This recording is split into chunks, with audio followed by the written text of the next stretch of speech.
state and explain the different types of real force.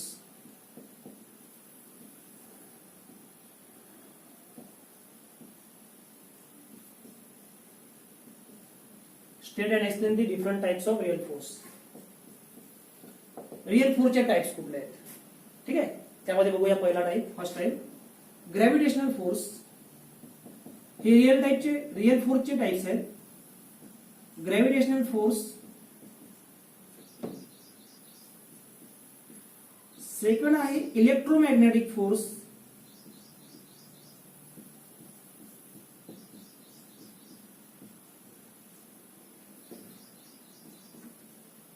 Then आहे electrostatics force,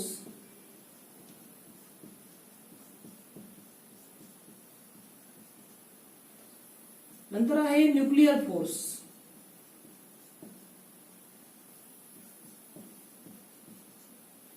बघा हे सर्व रिअल फोर्सचे टाइप्स आहेत.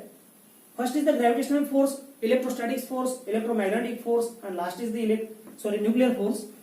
तर यामध्ये आपण फर्स्ट टाइप बघूया ग्रॅव्हिटेशनल फोर्स काय कन्सेप्ट आहे बघा.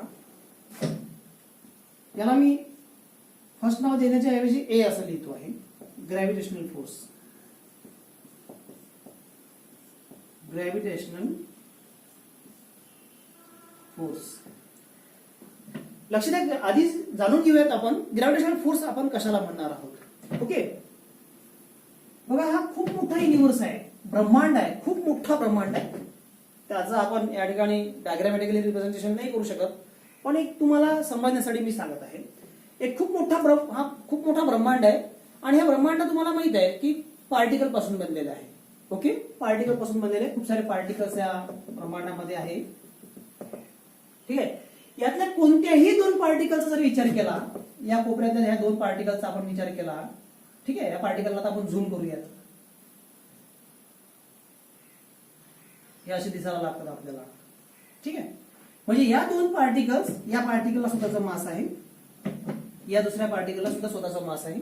या पार्टिकलचं मास आहे m1, पहिला पार्टिकल आहे म्हणून त्याचा मास m1. हा सेकंड पार्टिकल आपण याला म्हटलं म्हणजे त्याचा मास m2. ठीक आहे, तर या दोन पार्टिकल मध्ये फोर्स ऑफ अट्रॅक्शन आहे. म्हणजे या युनिव्हर्स मध्ये, या ब्रह्मांडामध्ये कुठल्याही दोन पार्टिकल्स मध्ये असलेला जो फोर्स ऑफ अट्रॅक्शन आहे त्याला ग्रॅव्हिटेशनल फोर्स ऑफ अट्रॅक्शन आपण असं म्हणतो. Okay, any force of attraction between force of attraction between any two particles present in the universe, the force of attraction between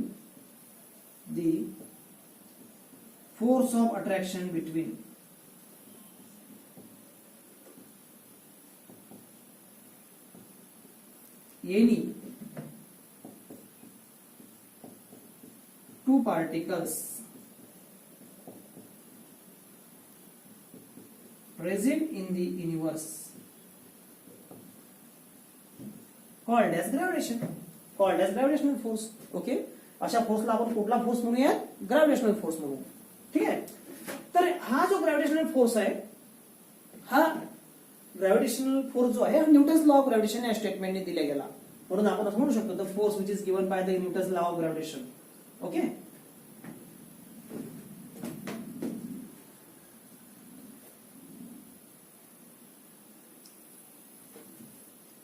म्हणून या ठिकाणी आपण काय म्हणू शकतो? The gravitational force is given by the gravitational force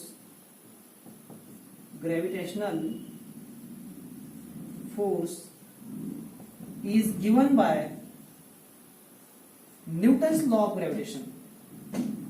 Newton's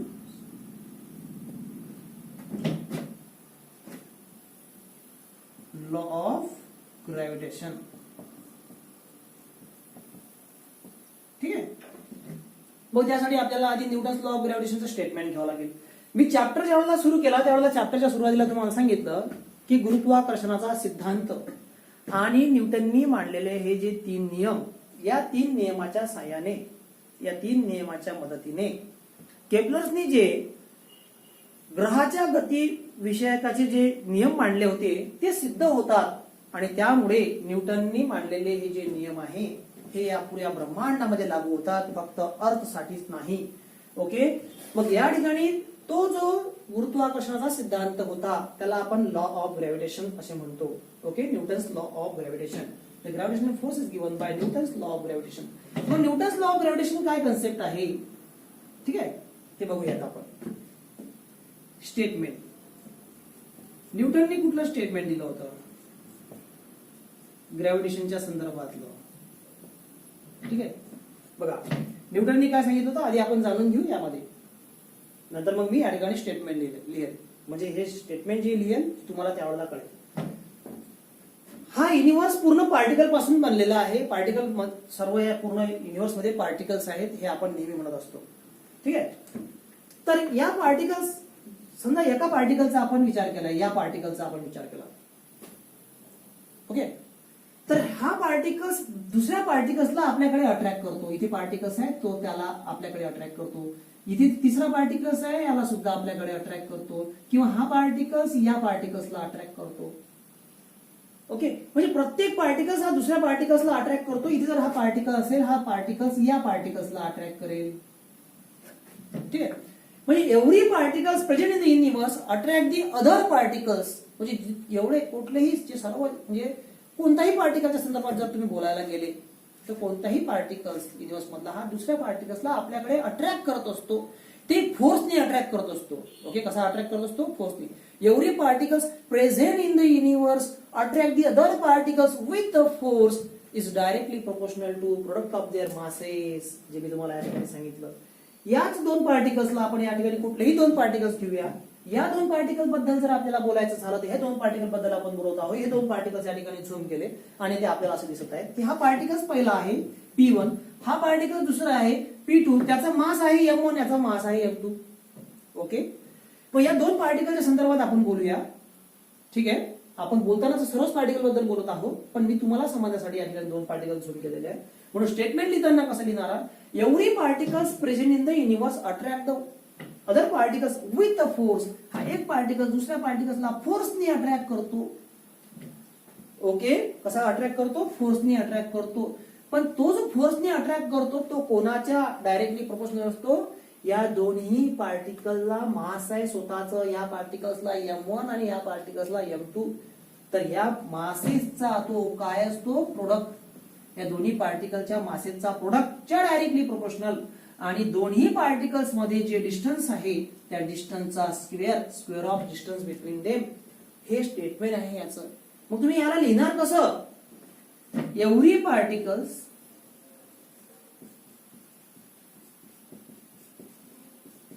present in the universe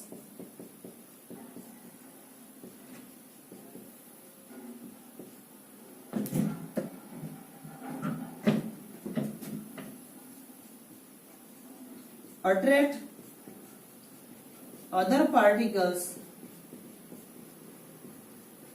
with force is directly proportional to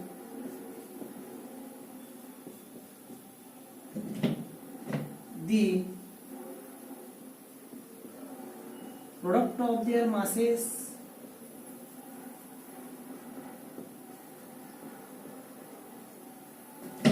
and inversely proportional to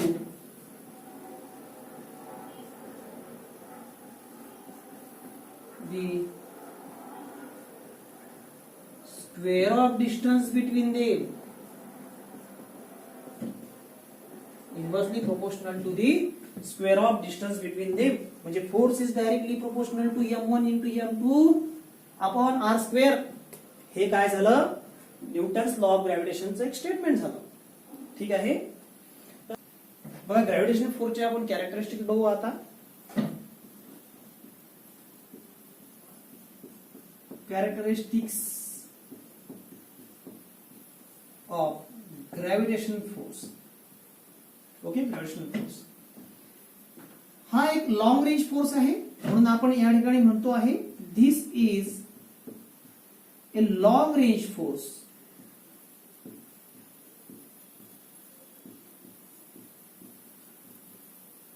Okay, this is a long range force. It is always attractive.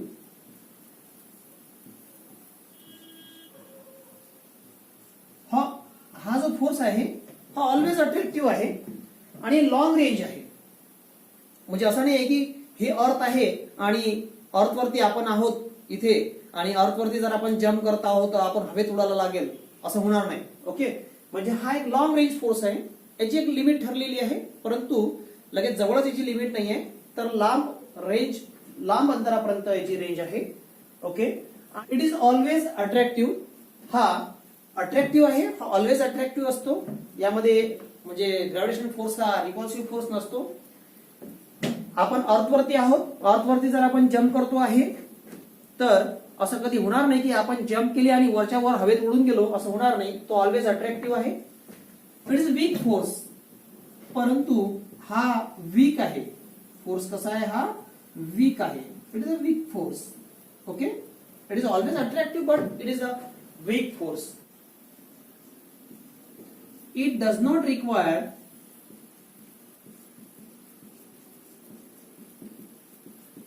any presence of medium. Any presence of medium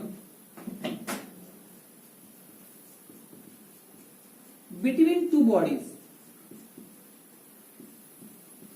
म्हणजे दोन body मध्ये कुठल्या प्रकारचं मीडियमची याला गरज नाही आहे. Gravitational फोर्सला गरज नाही. म्हणजे हा सन आहे आणि ही अर्थ आहे. ही अर्थ या सन भोवती रिव्हॉल्व होत आहे. तर या ठिकाणी या दोघांमध्ये जो ग्रॅव्हिटेशनल फोर्स आहे, ओके, यामध्ये कुठल्याही प्रकारचं मीडियमची गरज नाही आहे. ठीक आहे, म्हणून आपण या ठिकाणी म्हणतो आहे it does not require any presence of medium between two bodies. Okay, तर चला नेक्स्ट फोर्स बघूया. Electrostatic force.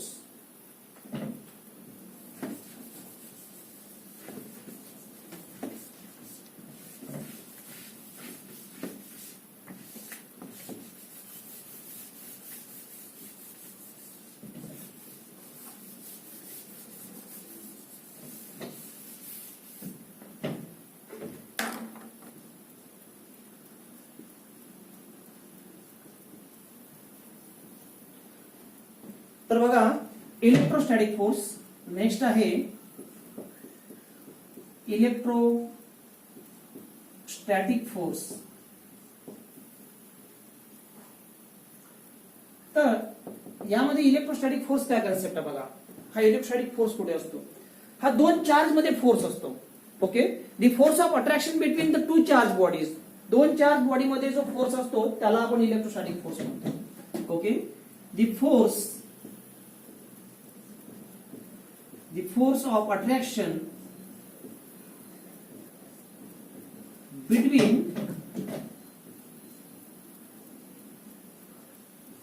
two charged body. दोन चार्ज बॉडी मध्ये जे फोर्स ऑफ अट्रॅक्शन असते त्या फोर्स ऑफ अट्रॅक्शनला आपण इलेक्ट्रोस्टॅटिक फोर्स म्हणतो. आणि हा जो इलेक्ट्रोस्टॅटिक फोर्स आहे हा कन्सेप्ट कुलम्बने दिला. Next, Coulomb's law.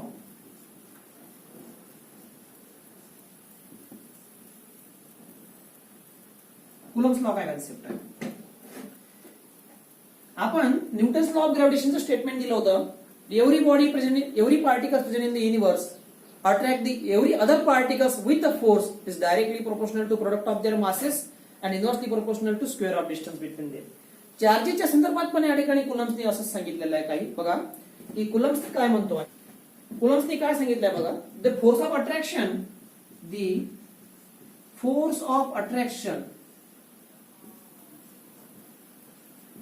the force of attraction or repulsion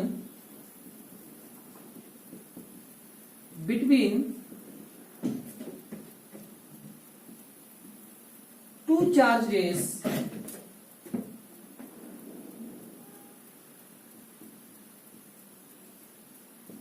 is directly proportional to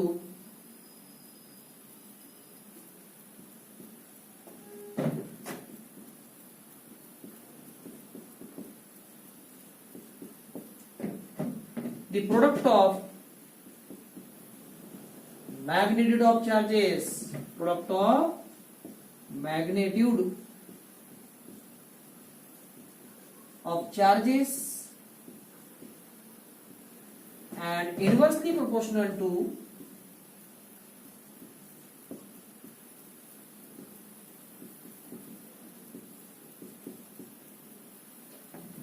the square of distance between them.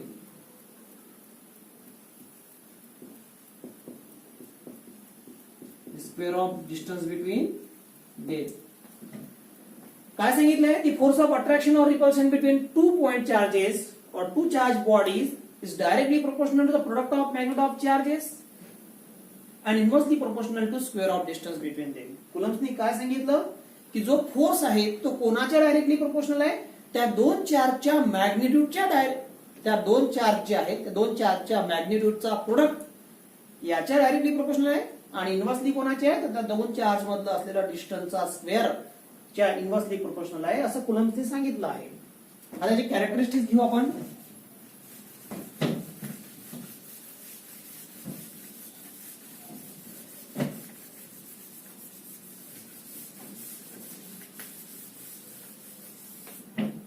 बघा याची characteristics.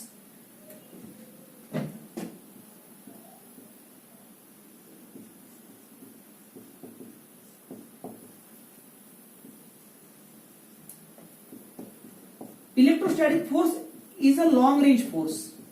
It is also long range force.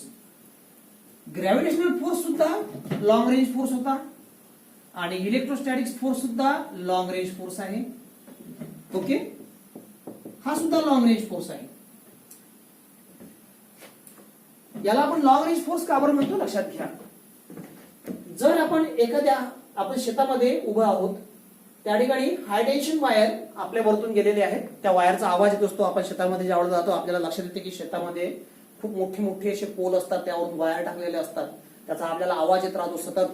Okay, ते हाय टेन्शन त्या ठिकाणी line गेलेली आहे. तर याची रेंज खूप जास्त असते. जर एखादा व्यक्ती जमिनीवरती आहे ठीक आहे, परंतु जर तुम्ही या वायर पासून जर 3 फूट अंतरावरती जर असाल तर हा वायर मध्ये जे काही इलेक्ट्रॉन्स आहेत, करंट आहे, चार्ज आहे, तर ते त्याच्याकडे आपल्याला ओढून घेईल. ओके, म्हणजे इतका त्याचा पॉवर आहे. ओके, हा लॉंग रेंज फोर्स आहे. हे चार्जेस आहे हे हवेमध्ये सुद्धा आहेत.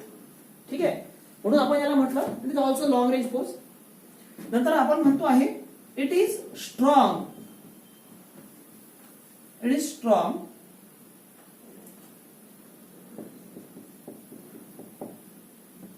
as compared to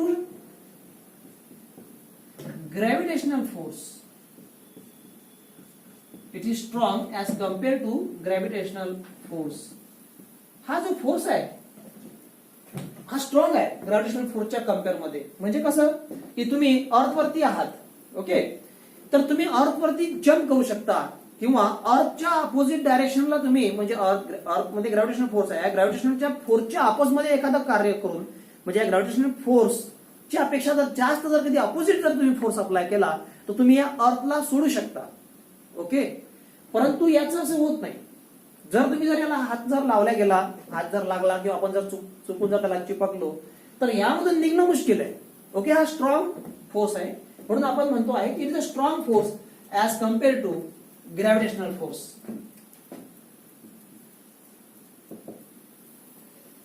now this force can either be attractive or repulsive. हा फोर्स जो आहे हा अट्रॅक्टिव्ह पण असू शकतो और रिपल्सिव्ह पण असू असतो. This force can either attractive or repulsive. Okay.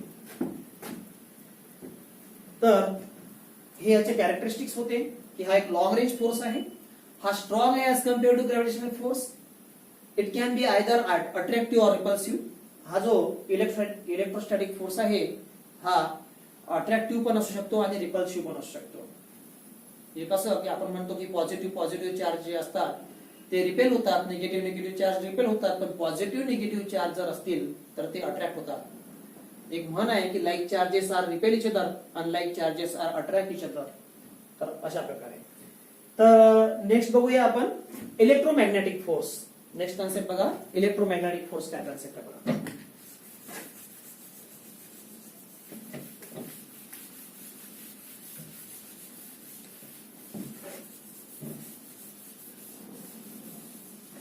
Real फोर्सचा नेक्स्ट टाइप आहे electromagnetic force.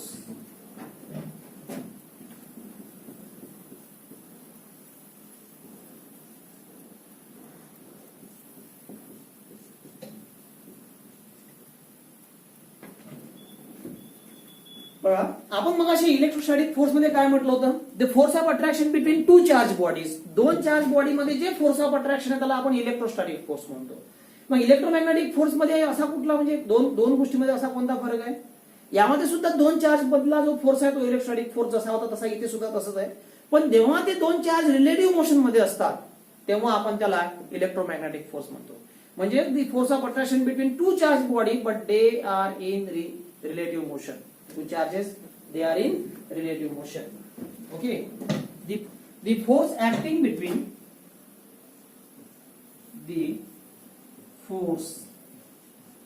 acting between two charges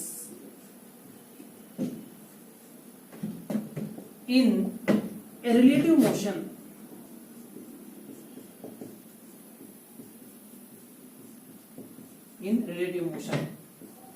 called as electromagnetic force.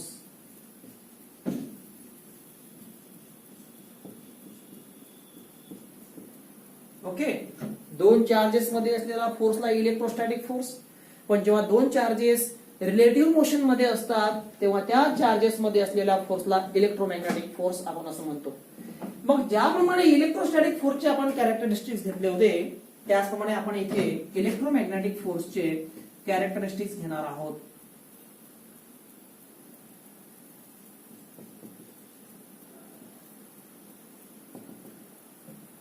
याचा फर्स्ट कॅरेक्टरिस्टिक्स काय असणार आहे, it is long range force. आणि सेकंड कॅरेक्टरिस्टिक्स काय असणार आहे, इट इज जसं त्याचं होतं तसंच, it is stronger than gravitational force.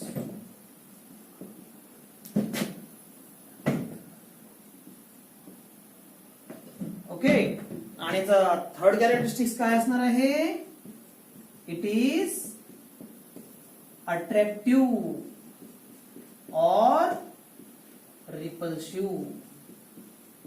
It is attractive or repulsive.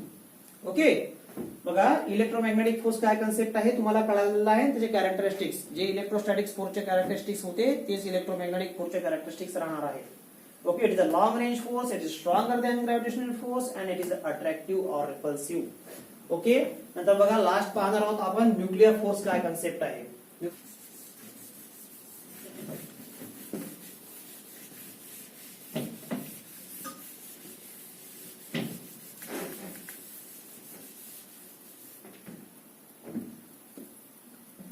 बघा,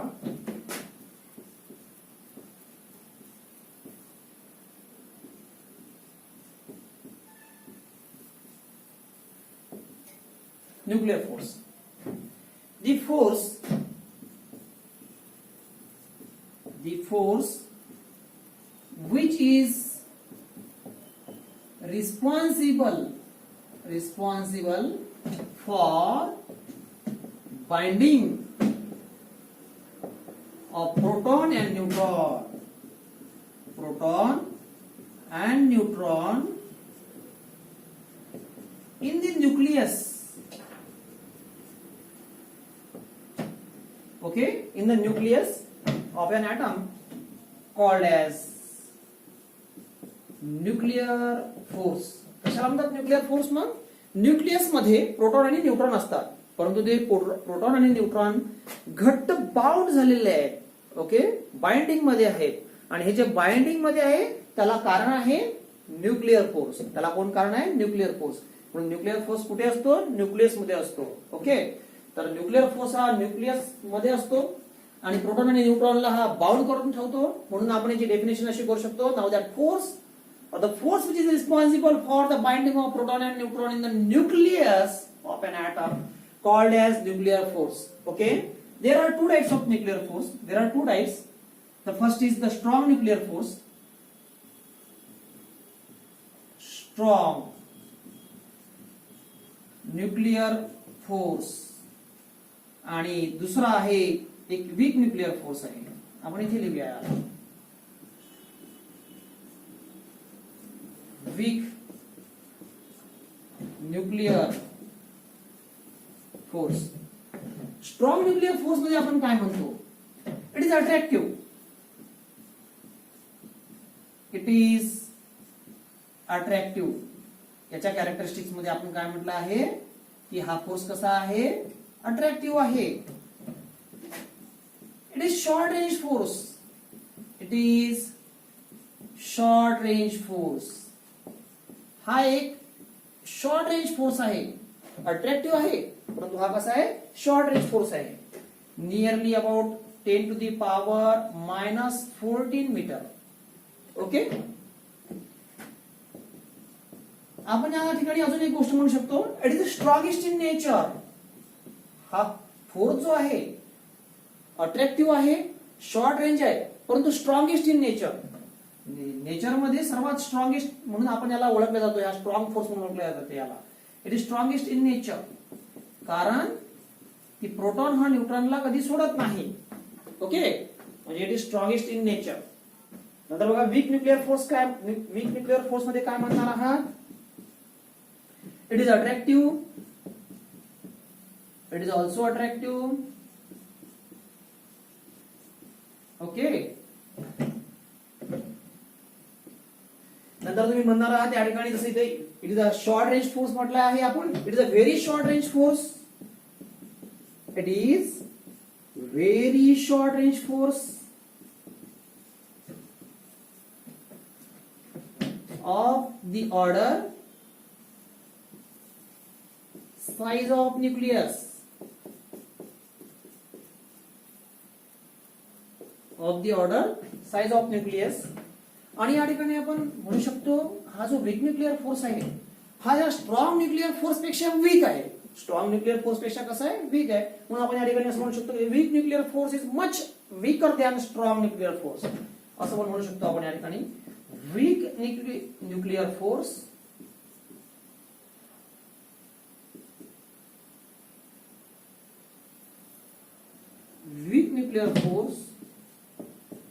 is much weaker than strong nuclear force.